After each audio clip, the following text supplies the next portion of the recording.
Hey guys, this is Shannon DeLong with DeLong Photography. If you're wedding planning, I have a great video for you today. I'm sharing 10 of my 24 questions to ask wedding venues before booking. Let's go ahead and get started. Number 1, is my wedding date available? This seems like a pretty obvious one, and it's the most common question asked. You need to double check that the date or dates you're interested in are in fact available. And once you find that perfect venue with your date, how do you go about booking it? You want to know the exact steps you need to take in order to ensure you don't miss out on your date. You definitely wouldn't want it to come down to losing your date over a small detail. Number 2, how many other weddings are booked on that same day? Most couples don't even consider asking this question because we don't know we need to. I definitely didn't know to ask this when I was wedding planning. A lot of venues end up holding weddings in the morning and the evening. I ended up choosing to have a morning wedding, and I thought there was going to be enough time to hold my ceremony and reception on site. It turns out, while planning, I found out that there in fact wasn't enough time to hold my reception at the venue. So I had to choose to move my reception off-site to a wonderful restaurant in downtown, but it was a minor inconvenience that I hadn't planned for.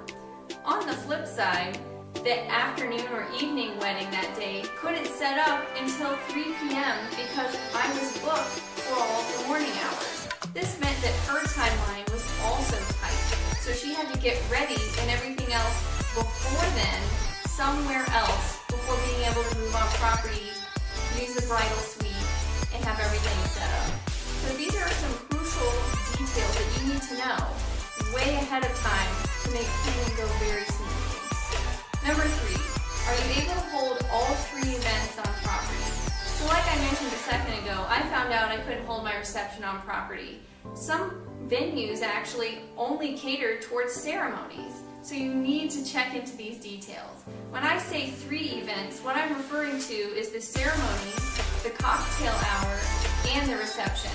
So while you might forget, which is pretty easy to do, your guests after the ceremony need to have somewhere to go, maybe have a drink, mingle with each other while you're having this beautiful portrait done. Typically, this is where the reception will take place. So about an hour to an hour and a half, maybe 2 at the most, everybody can mingle and have fun outside of the actual reception hall. Number 4, what is the deposit? So you want to be clear up front how much you owe in order to save your date, what the balance is that you owe after this deposit, and how you can make all of these payments. So usually venues will ask for either a money order or a cashier's check to make your deposit. They tend to accept other types of payments for the remaining balance, but just in case you don't want to run into any small details and have it cause you to lose out on your date, so just get all of that up front and you'll be good to go. Number 5. Are there extra costs? So what I mean by extra costs are things like overtime, cleaning fees, or gratuity. I ended up having a cleaning fee with my ceremony site, and I was kind of irritated about it at first, thinking it was just another little fee that the venue was going to make money off of me with. Turns out, I'm very glad that I had to pay this cleaning fee, and it's no big deal. My family, none of the bridal party, all of us could just focus on having fun, the event that was going on, and no one had to run around, check trash cans, have it all put together, put it all in a special place near a dumpster or anywhere on site as required. It was all taken care of for me, and I prefer it that way. Number 6, what is the cancellation policy? So you most likely won't ever have to use this, but as with any contract, you want to know what the cancellation policy is. So if you find another venue that you're just over the moon about while planning, or if you find out you have to move your date for another family or personal reason, you need to know what the policy is and what to expect up front. Number 7, what is the inclement weather policy? So this may be written in your contract as, quote, an act of God. You may see that verbiage. This could be anything from a hurricane to wildfires. It also has something to do that should make you think about, what if it rains? So if you're having a beautiful outdoor ceremony, which we all sort of dream of a little bit, whether it's the reception or the ceremony in fact, If it rains, you need to make sure you have a backup location. I made sure I had a backup location for my wedding day, and luckily I wasn't involved in having to choose whether we should set up or not.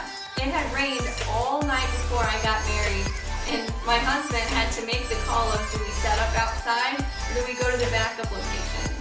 Luckily, everything was fine. It stopped raining just in time, and I had no idea there was ever a problem. So we had a wonderful outdoor ceremony, and it worked out well. But you just want to make sure, if anything happens, such as snowing for a winter wedding, and it's just too much, too icy, too anything, that you have a backup plan. All right, number 8. When do they need the final head count? So most venues will need to know how many guests will be on property. This tends to do with the fire marshal code. So about 6 weeks or so before the wedding, you'll probably get a phone call or an email asking what the final head count will be, and just let them know the best of your ability.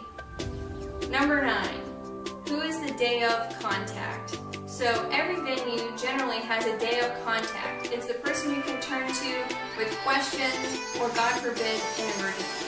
If you can meet this person while you're doing your tour, even better. Number 10, are there any required vendors? So some venues have certain vendors like florists, bakers, or photographers that they work with especially. So if you have someone in mind that you would like to use, you need to double check if they have a preferred vendor list or a required vendor list to choose from. You wouldn't want to miss out on having the cake of your dreams because the venue you chose won't allow you to use that baker. So these are the first 10 questions out of 24 that you should ask venues before booking. If you would like to see the rest of these questions, you can go on our blog, which is on www.delong.photography.com/blog, or you can actually see a live that I did on Facebook with all 24 questions in video format on our videos page, which is facebook.com/DeLongPhoto/videos. Can't wait to share more news with you soon. Bye.